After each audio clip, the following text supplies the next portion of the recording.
बिस्मिल्लाहिर्रहमानिर्रहीम। अस्सलाम वालेकुम my dear viewers and my dear students. आप मेरा यूट्यूब चैनल 786 इंग्लिश पॉइंट देख रहे हैं। मैं मोहम्मद शफीक। आज की वीडियो के जो दो अहम टॉपिक हैं, किस्मत और ख्वाहिश, इनके बारे में मैं पहले आपको बताता हूँ कि ये दोनों क्या चीज़ें हैं। किस्मत और ख्वाहिश इंसान की फितरत के साथ पहले दिन से चलती आ रही हैं। किस्मत क्या है, ख्वाहिश क्या है, इसके बारे में दो बड़ी सादा सी मिसालें मैं आपको पेश करता हूँ। किस्मत के हवाले से हज़रत अली करबला वजह के पास एक शख्स आया तो उसने कहा कि क्या इंसान या हम अपनी मर्ज़ी में आज़ाद हैं, या कि जो अल्लाह ने हमारी ज़िंदगी में डिटरमिन कर दिया हुआ है, तय कर दिया है, उसके मुताबिक हम पाबंद हैं। तो उन्होंने कहा, हज़रत अली करबला वजह ने कहा कि तुम अपनी एक टांग उठाओ।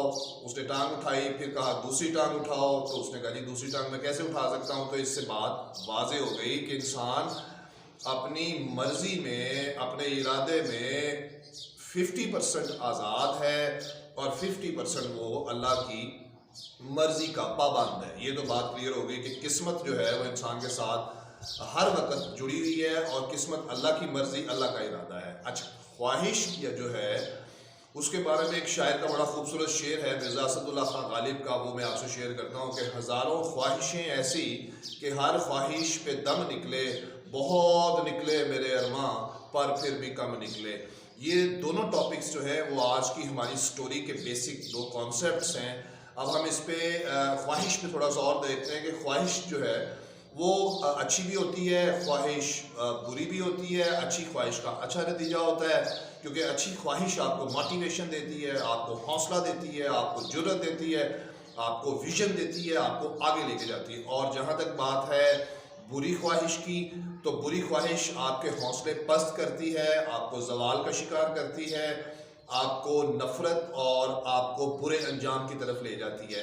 आज की कहानी में ख्वाहिश और किस्मत, ये दोनों टॉपिक्स जो हैं वो आज इस स्टोरी में हम पढ़ेंगे। ख्वाहिश और किस्मत के बारे में हमारे पास BA इंग्लिश पार्ट 1 की शॉर्ट स्टोरी नंबर 9 है जिसका नाम है द नेकलेस, हार। और ये हार जो है ये भी अलामत है एक ख्वाहिश की, और एक औरत की ख्वाहिश है जिसको गाय डी मॉपसेंट, एक फ्रेंच राइटर है, उसने लिखा है। गाय डी मॉपसेंट अपनी कहानियों में जो ज़िंदगी की हकीकत है उसके अक्स बड़े वाज़े तौर पर बड़े खूबसूरत अंदाज में पेश करता है। आप भी ये कहानी सुनेंगे तो आपको भी बड़ा इसका मज़ा आएगा। तो आए अब हम कहानी स्टार्ट करते हैं। मैथिल्डा इस कहानी की अहम करेक्टर है। She is a female and she borns in a poor family, लेकिन खुशकिस्मती से कह लें या बदकिस्मती से कह लें, वो थी बहुत खूबसूरत। उसने क्या किया कि अपनी खूबसूरती पे बहुत घुमंड किया, बहुत मगरूर थी। उसकी शादी अनफॉर्चुनेटली एक गरीब क्लर्क से हो गई। जब गरीब क्लर्क से शादी हुई तो वो she was not satisfied with her life with clerk.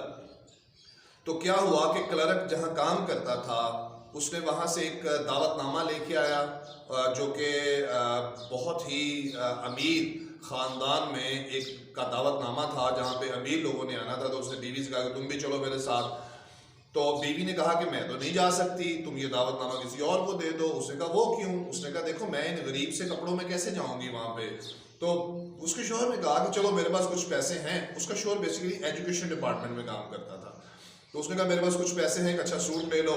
तो वो एक अच्छा महंगा खूबसूरत सूट लेके आई। और जब पार्टी का दिन करीब आया, उसका शोहर शाम में वापस आया तो उसने पूछा कल जाना है तो क्या प्रोग्राम है। उसने कहा मैं तो नहीं जा सकती।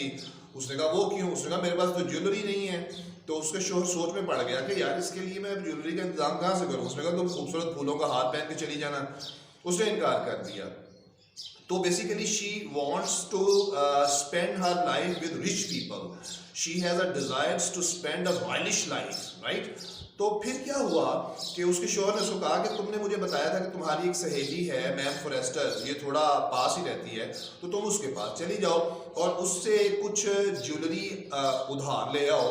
चलो कोई बात नहीं, सहेली है। तो ये भागी भागी उसके पास गई, उससे जाके हीरो का एक हार ले आई उधार, पार्टी में पहनने के लिए हार लेके आई, खूबसूरत सूट पहना, नेकलेस पहना और पार्टी में चली गई। जब पार्टी में गई तो उसका शोहर, जैसे मैंने शुरू में बताया कि एजुकेशन डिपार्टमेंट में क्लर्क था, तो उसके शोहर ने क्या किया कि मिनिस्टर साहब के घर में वो दावत थी, वहाँ अमीर ख़वातीन और अमीर लोग आए हुए थे, तो वहाँ पे इसकी बड़ी तारीफ़ की गई। इसने शराब पी, डांस किया, बड़ा लुत्फ़अंदोज़ हुई इस चीज़ से, हत्ता कि मिनिस्टर साहब ने भी इसको तवज्जो दी और उसने बीवी से पूछा कि बेगम ये खूबसूरत खातून कौन है, तो उसने बताया कि ये आपके ऑफिस के क्लर्क की बीवी है।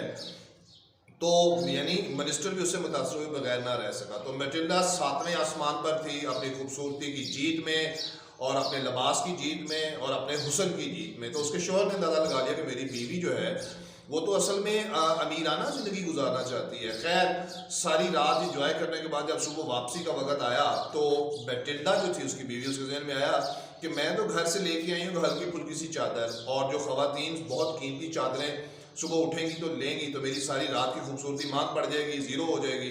तो उसे जल्दी जल्दी शोहर को उठाया जाने के लिए। शोहर उठा, एक बगी लेके आया, उसमें बैठे वो और बैठ के घर वापस आ गए। तो बेगम ने अपने कमरे में जाने से पहले कहा अपने शोहर से कि अगर आप इजाज़त दे तो मैं एक मरतबा शीशे में अपनी खूबसूरती का ज़रा फिर से जायज़ा ले लूँ। उसने कहा मोस्ट वेलकम, जाओ लो, मैं तो सो रहा हूँ, मैंने सुबह ऑफिस भी जाना है।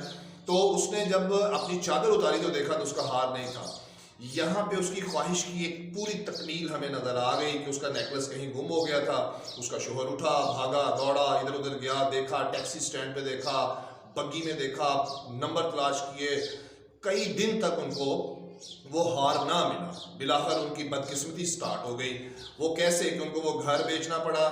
उन्होंने ज्वेलर मार्केट से जाके वैसा ही एक हार तलाश किया जो 30,000 फ्रांसिस, यानी आप उसको सिंपल ये कह लें कि वो 3 लाख का था। तो उनके पास तो 3 लाख की सोचों में भी नहीं था। लिहाजा उन्होंने क्या किया कि दुकानदार से कहा कि ये हार आप रखें, हम आपसे चंद दिन में ले जाएंगे। अपना घर बेचा, नौकरानी साइड में करवा दी, अपार्टमेंट में चले गए। खैर वो पैसे उन्होंने, उसके शोहर ने भी उधार पकड़ के तो वो हार ले लिया।